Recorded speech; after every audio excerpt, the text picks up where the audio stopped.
नमस्ते नमस्ते नमस्ते तो का रामानंद रखे कर भगवती गाड़ी अपने रामानंद कह रहे रखिए पगली एक मतलब तो खूबसूरती देखते तो का भगवान राम आनंद में रखे तो राम आनंद में रखे तब इतने रात कह रहे क्या करे तो का हम नहीं याद करे तो का जब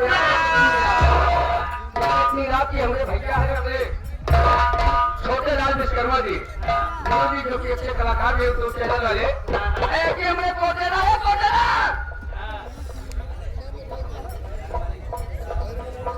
यहाँ आएंगे हमारे प्रधानमंत्री हमारे हीरालाल पटेल भैया घर मालिक कोटेला साहब जो ये सामान काट रहे अपना कोटेला भैया जो सामने जो चश्मों में आग लगाए हुए हैं हाँ ये उनके तरफ से एक 100 रुपए का पुरस्कार लेकिन कोटेला के हमारे छोटे भाई साहब हमारे वकील साहब नहीं नजर आवता है अरे बात पैसे की नहीं है हाँ हाँ आपका बेटा है जी सर नमस्ते तो हम देखिए उधर हमारे वकील साहब बैठे हुए हैं कि हमारे भोला चाचा पान भंडार और वकील हमारे निरहू आज ही आए तो सब लोग की सेवा में सबसे पहले आप 2 मिनट का सुंदर सा डांस दिखाइए उसके बाद सब आपको मनोरंजन गीत और संगीत से दीजिए जैसे मसा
नाचत नहीं बोल बोल हम जाने कहो मोने काम लेस का यार इनके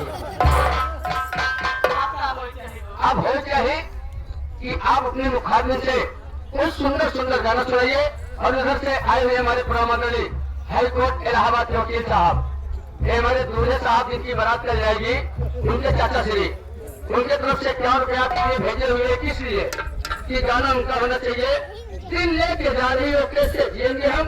ए वकील साहब, अगर जी न पाया वकील साहब नहीं, आपके लिए कहना उचित नहीं है।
अरे जो सामने बैठे चक्रश्री, जो कि बड़ा मान और सम्मान देते हैं हम कलाकारों को, ये हमारे भोला भैया, सॉरी भोला चक्रश्री, 1000 रुपया हम आपके लिए हमें भिजवाए। और 1000 रुपया हमारे भोला उस्ताद नकारा वाले के लिए भेजे हुए हैं। माइके हमारी हार्दिक स्वागत गुटका पान करने के लिए बहुत बहुत धन्यवाद।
सही बात, नाम अच्छा हमारे फसादी व्यापारी भाई भाई कहा एक 10 रुपया का पुरस्कार, कहा कोई भरभराने वाला गाना सुना दीजिए गजल के रूप में। उनका कहना क्या है, गजल सुनना चाहते हैं, मैं तेरे इश्क में मर न जाऊं कहीं, तू मुझे आजमाने की कोशिश न कर।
भेज के गए, कहाँ गए हमारे चाहने वाले? उधर चले गए भैया कहाँ से, लेकिन गाने की फरमाइश ये खिलौना समझ कर न खेलो मुझे गुरुजी, जिंदगी मेरी बर्बाद हो जाएगी।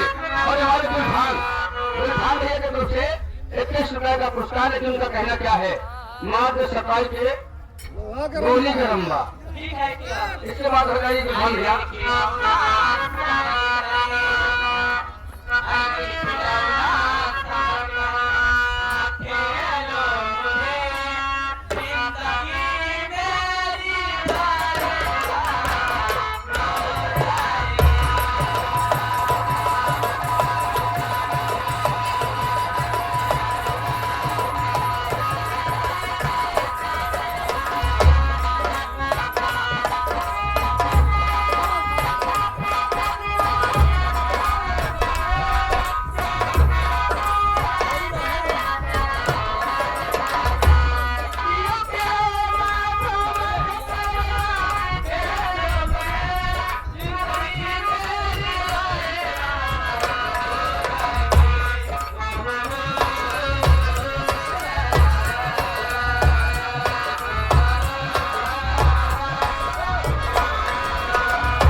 हमारे दूल्हे साहब उनके चाचा श्री प्रणाम आदरणीय हमारे वकील साहब जो इस समय इलाहाबाद हाई कोर्ट में कार्यरत है, वकील साहब उनके बड़े जीजा जी की तरफ से नसर जी जीजा जी की तरफ से 51 रुपए का पुरस्कार। लेकिन उनका कहना क्या है गुरु जी, उनका कहना है कि चाहे एक ही लाइन सुनाइएगा, किस किस को सुनाऊं किस किस को बताऊं अपनी प्रेम कहानियां, अपनी प्रेम कहानियां।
मैडम जी काफी देर से कि वही गोली कैसे फरमाइश थी, गुलफान भाई थोड़ा के बता दीजिएगा।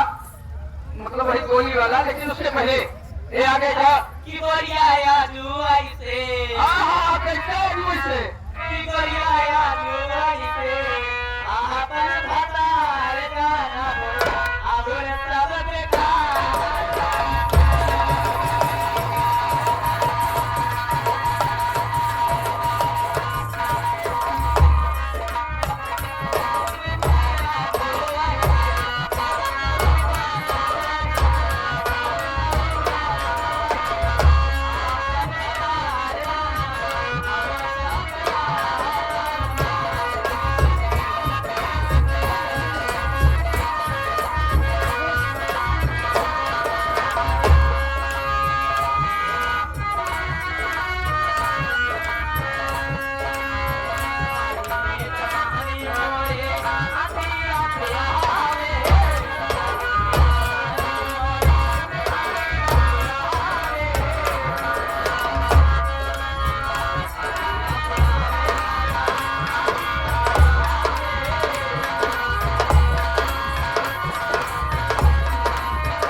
आइए भैया।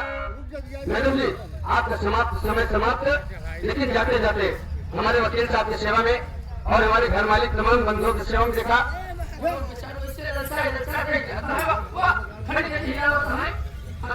अरे काही पिया बाते, अरे की बिना चलवाई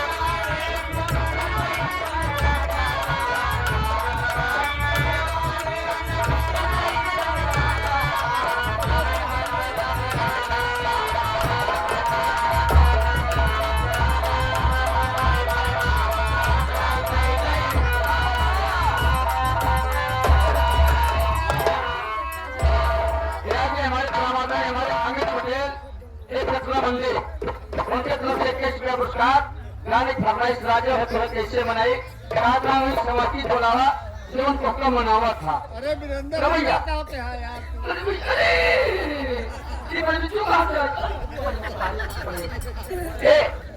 आप लोग के सेवा में समर्थी जाता एक को बुला दो, पाली वाली को बुला दो, उसके बाद में समर्थी काली वाली को बुलाऊंगा।